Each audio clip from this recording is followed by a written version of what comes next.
IELTS listening. You will hear a number of different recordings, and you will have to answer questions on what you hear. There will be time for you to read the instructions and questions, and you will have a chance to check your work. All the recordings will be played once only.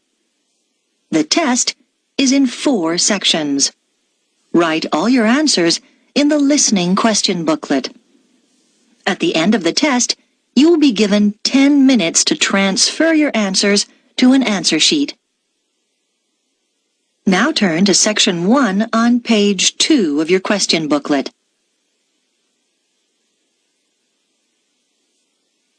Section 1. You will hear a student from overseas phoning the student accommodation office of a college in the UK for some information. First, you have some time to look at questions 1 to 4 on page 2.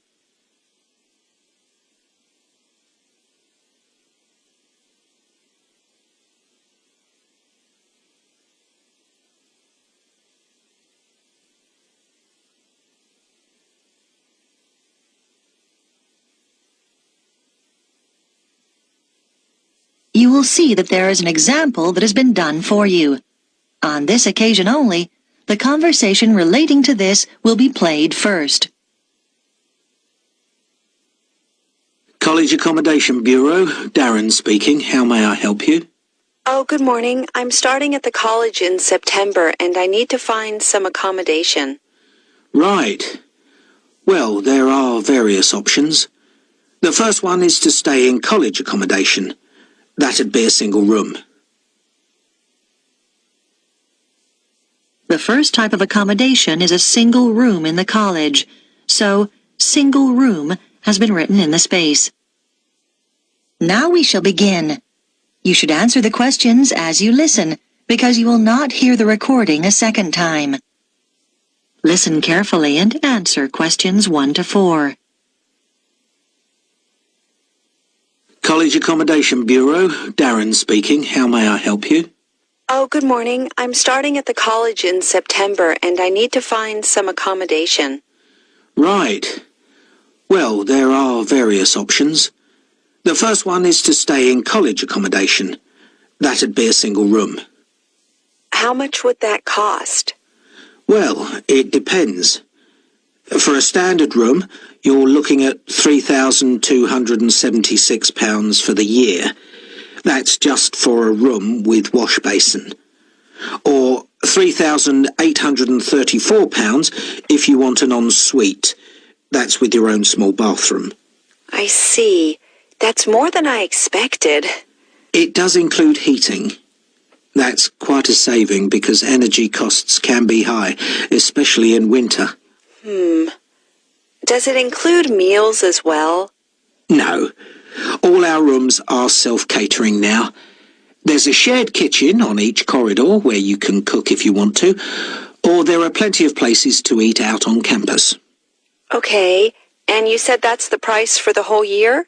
Well, you pay annually, but actually it's for 36 weeks. It doesn't include holidays. You have to vacate the room then. I'd need somewhere to stay in the holidays. I can't afford to go home. The flights are too expensive. Well, there is another option. Several families who either work at the college or have children studying here offer visiting students a room in their homes. Oh? We call this arrangement Home Welcome, and we've still got a few places left at the moment. You pay £150 per week, and that includes breakfast, a packed lunch, and dinner, as well as heating. Is there a contract?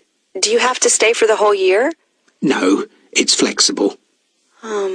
It sounds really good, but I'm not sure. I really want to be a little more independent. Before you hear the rest of the conversation, you have some time to look at questions 5 to 10 on page 2.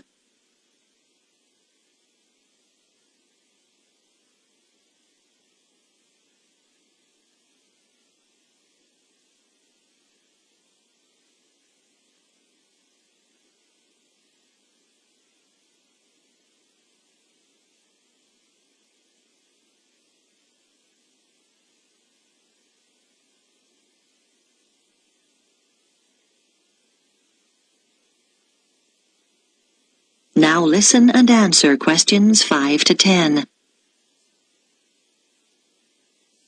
What about finding somewhere to live off campus?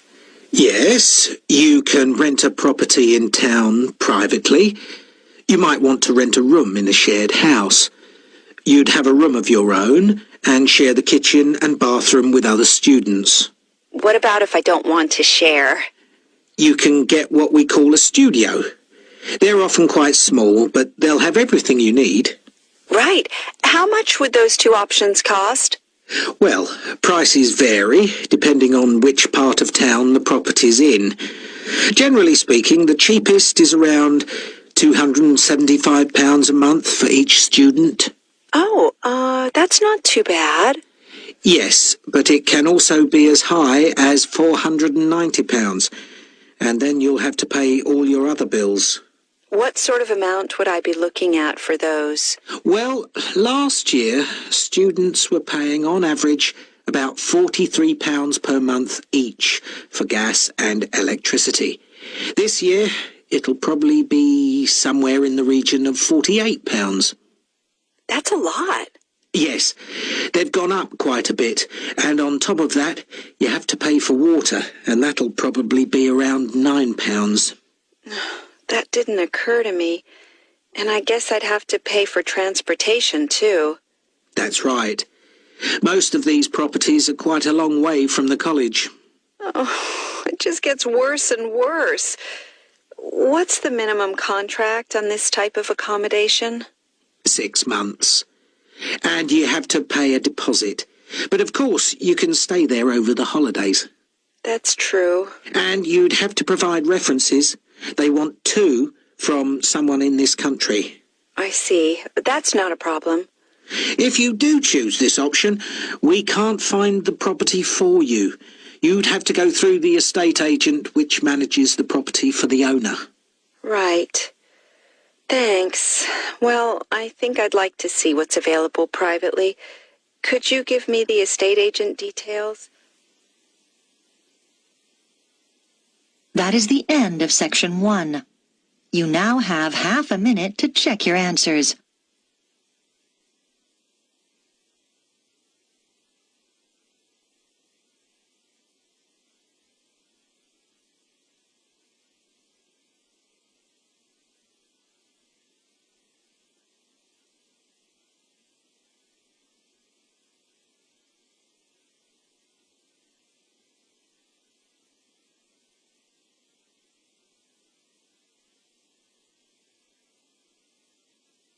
Now turn to Section 2 on page 3.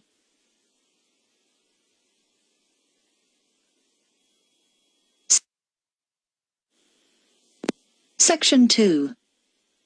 You will hear an audio guide introducing visitors to a museum.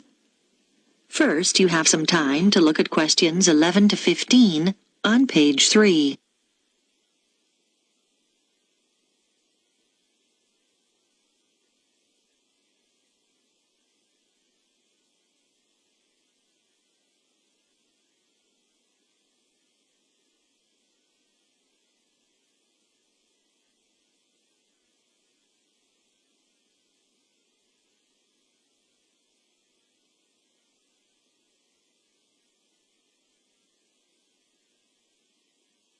Now listen carefully and answer questions 11 to 15. Welcome to the Global Museum, located at the heart of this truly multicultural city, which is home to more than 60 different nationalities. The museum has a number of exciting displays and exhibitions, and this audio guide is designed to help you make the most of your visit. Altogether, the museum has 18 different galleries, and this season sees the opening of 3 new exhibitions. We recommend that you begin your tour by visiting this season's highlights. The Heritage Clothes exhibition is located in Gallery 5 of the museum. People who live in the area have spent 2 years preparing this exhibition, which brings together some of the fascinating garments traditionally worn in their own communities. They research the history of their community's clothing traditions and the customs and rituals associated with them. Altogether, 16 countries are represented, from Ghana to Korea, from Turkey to Nepal. The photographs that accompany each display case were taken by some of the City College students who are studying design and show the clothes being modelled by the real people who wear them in the course of their everyday lives. Another highlight this season is the exhibition called Toys from the Past, which can be found in Gallery 9. This exhibition, which will appeal to people of all ages, is on tour throughout the country and will be here for 10 weeks only. The exhibits include dolls made over 100 years ago with beautiful porcelain faces and, in some cases, real hair. The collection covers the favourite toys such as wooden train sets from many different generations and provides plenty of interest for children and adults. The gigantic board games, which are laid out on the gallery floor, are one of the most popular activities in the exhibition and should not be missed. This exhibition concludes with a special display of miniature toys. These small objects are on loan from countries all over the world and in some cases measure no more than a few centimetres.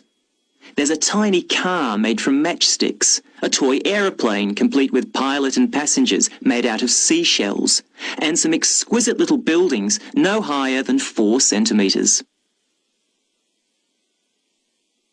Before you hear the rest of the talk, you have some time to look at questions 16 to 20 on pages 3 and 4.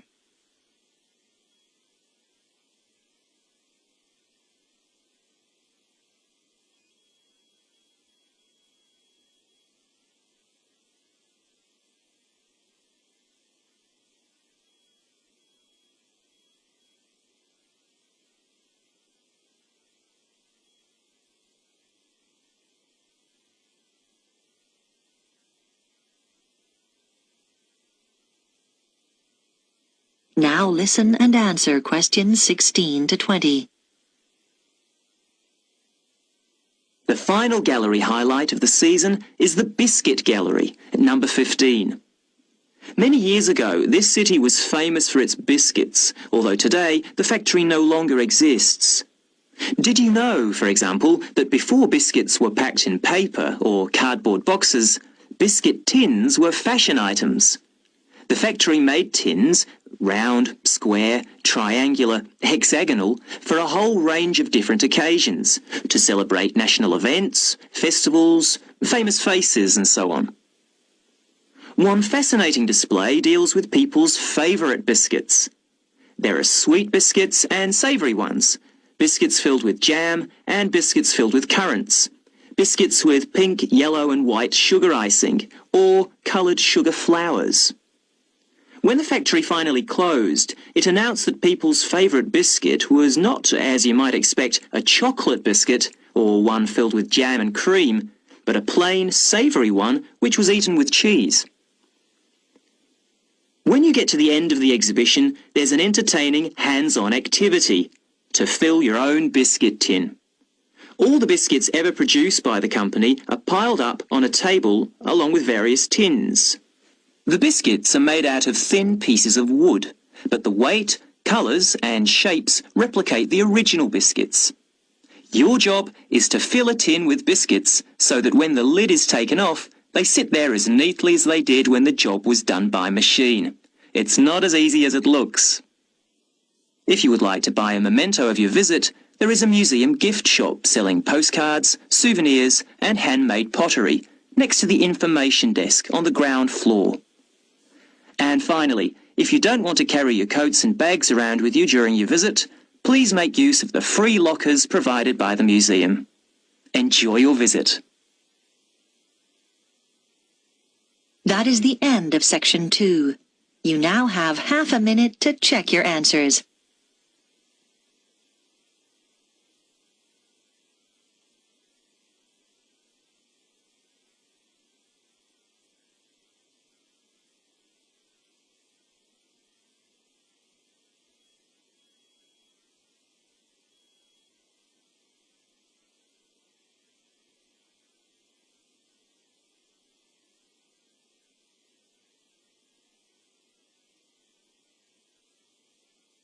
Now turn to section 3 on page 5.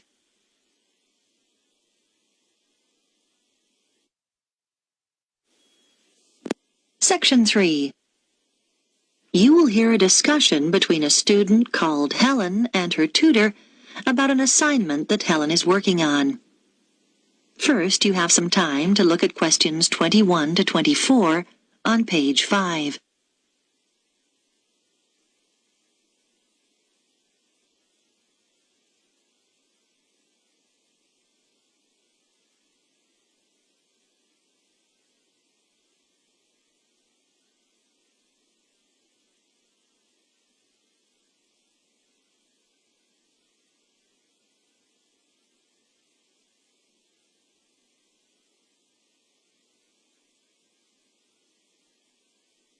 Now listen carefully and answer questions 21 to 24.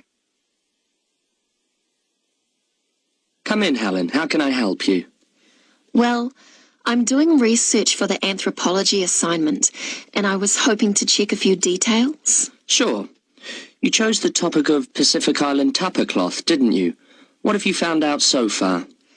Well, I was going to introduce my assignment by saying that the tapa cloth is a fabric made from bark, just the outer layer of the trees. It's particularly common in the Pacific Islands, but not exclusive to them. In fact, many other peoples around the world have made high-quality cloth from bark. But what sets Pacific tapa apart is the incredible variety of roles it's played in this region. Yes, nice introduction. Though I think you could be more specific regarding dates. Okay, so what about the raw materials used? Well, tapa cloth is made from several species of tree. In the Pacific, the paper mulberry tree is most common, but it doesn't thrive in all conditions. In fact, it wasn't originally found in the islands, but was carried in their canoes by the first migrants. Tapa is also made from the breadfruit tree, which is convenient because its fruit is a staple food. The paper mulberry tree is only grown for tapa making, though. Yes, that's good. Now, what about the Maori people here in New Zealand? But the Māori don't make tapa now. That's right, and you need to account for it. We know that when Maori migrated here from the other Pacific Islands, they were prepared to make tapa because they brought the paper mulberry tree with them. The thing was, after they'd been in New Zealand a bit, they found the flax plant, which is superior to tapa because it makes a stronger fabric. By the time Europeans arrived in the 18th century, Maori were making all their fabric from flax and had been for some time. Okay. So, with the production process itself, first the inner bark is beaten with wooden hammers to soften the fibres. Then the different pieces are glued together using an adhesive paste made from the arrowroot tuber. This is the only way to fabricate large pieces of cloth because bark strands are too fine to be woven together and stitching isn't strong enough. Before you hear the rest of the discussion, you have some time to look at questions 25 to 30 on page 6.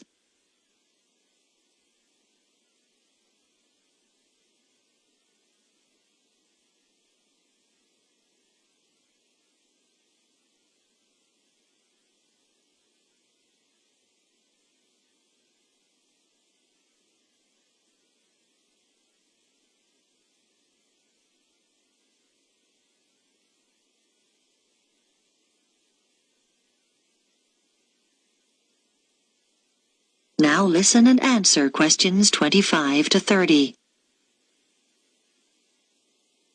So now you need details about different countries. Where would you start? I think Samoa is the obvious place. It's famous for its very fine cloth called siapo, which is hand-painted with representations of the ancestors. Still today, at the most profound events in life, such as births, funerals, weddings, and the investiture of chiefs, Samoans wear siapo robes to add significance and meaning to the ceremony. Okay, then I could talk about Tonga. It seems to me that the great innovation in Tonga has been developing a simple, coarse cloth, which is quick and easy to make. This is suitable for all sorts of everyday functions around the house, like bed covers, mosquito nets and curtains. Good point. Now, what about Cook Islands tupper? Well, the soil there is poor quality, so the breadfruit tree is often used. One type of thick cloth called tikoru was wrapped around the poles and used to mark the entrances to places of worship, so it was highly regarded in local culture. You might mention Fiji as well, which is interesting because tapa was actually used as a currency there. Fijians used to sail between the islands and exchange tapa for other commodities like canoes or pigs. I know that in Tahiti the tapa cloth is different because the patterns are in colour, which is considered more valuable than the usual brown patterns. You're right about the Tahitians using coloured pigments, but they aren't more valuable. The colours are only a decoration. People enjoy wearing bright robes, especially for dancing and competitive games, and do it just for fun. Oh, I'll make a note of that. Well, the last place I was going to mention was Tikopia. Even today it's commonplace to see people wearing clothes made of tapa cloth. In many of the other islands, the tapa only comes out on special occasions. But here, you see people working in the gardens wearing tapa. Sounds promising, Helen. I'll look forward to reading your assignment. That is the end of Section 3. You now have half a minute to check your answers.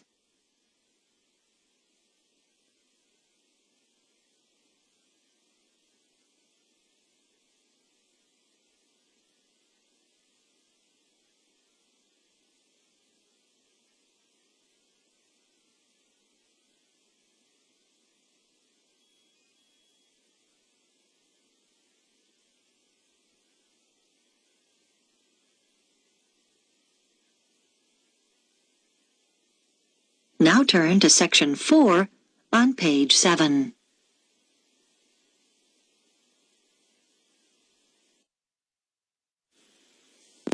Section 4. You will hear part of a talk about research into learner persistence given by a university lecturer to her colleagues.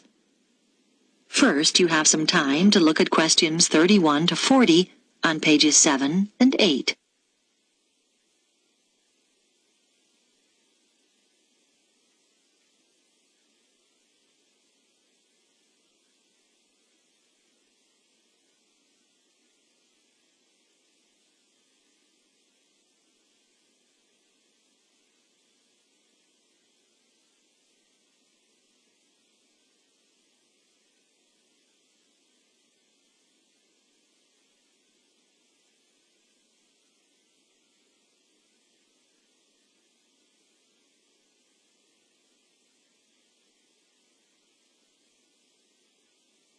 Now listen carefully and answer questions 31 to 40. My talk is about a research study I did over a period of 5 years on learner persistence, why some people stick at academic study better than others. As teachers, you will know that there is a tremendous variation in the learner's response to certain things. For example, a short period of illness might completely destabilize some students and cause them to give up their degree studies. Other learners might overcome tremendous difficulties to stay the course. I am particularly interested in this second group, who are the ones with learner persistence. What I decided to do was design a research study using a sample of my university's third-year undergraduate students, 295 in all, who obviously had already stayed the course pretty well. The sample was drawn from a range of ages, but there was deliberately a significant number of mature students, and all respondents were living at home in the local region. I wanted to have this element of consistency, not having some coming from outside the area and living in university accommodation. It should be noted, though, that there was significant variation in home background to reflect the variation in our student population. I designed questionnaires which were devised to elicit what their concerns had been as they started the course, and what had sustained them throughout the 3 years. Findings from the first section indicated that their worries when they started varied from financial concerns, though this had not been as strong as I expected, to career prospects. But mature students with children tended to emphasize uncertainties about their relationship with them.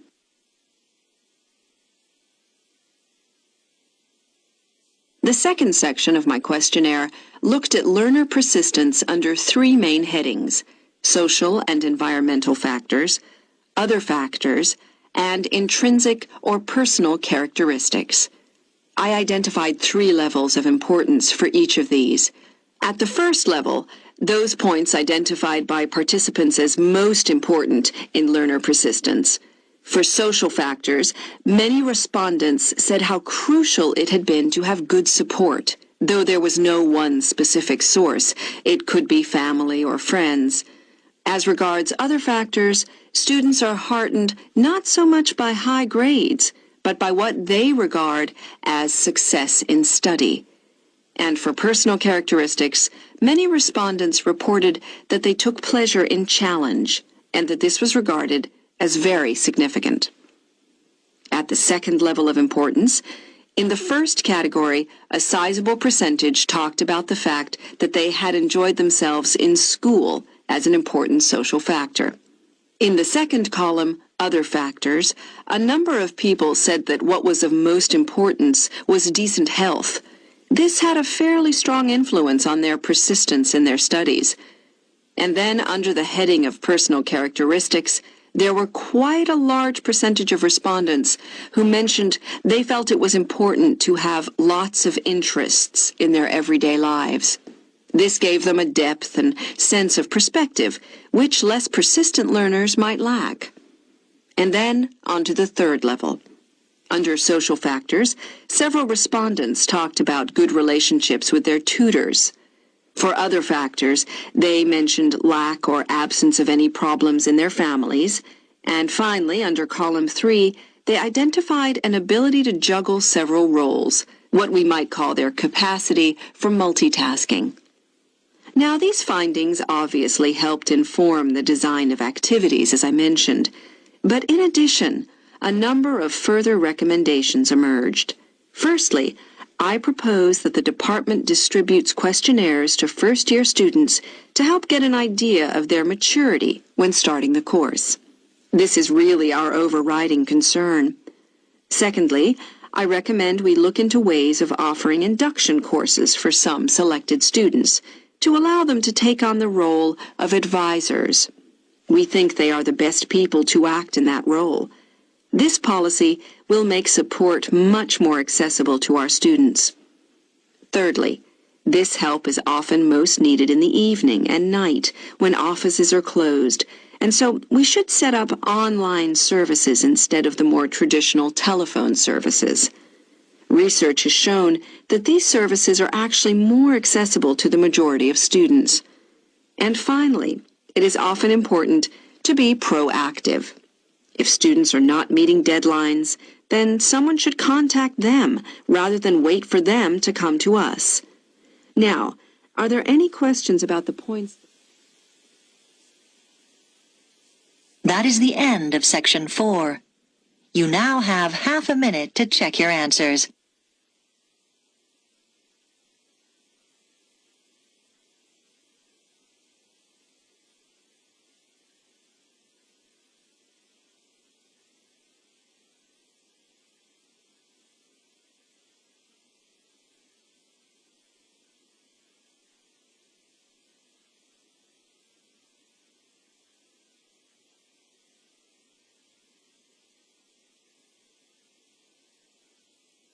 That is the end of the listening test.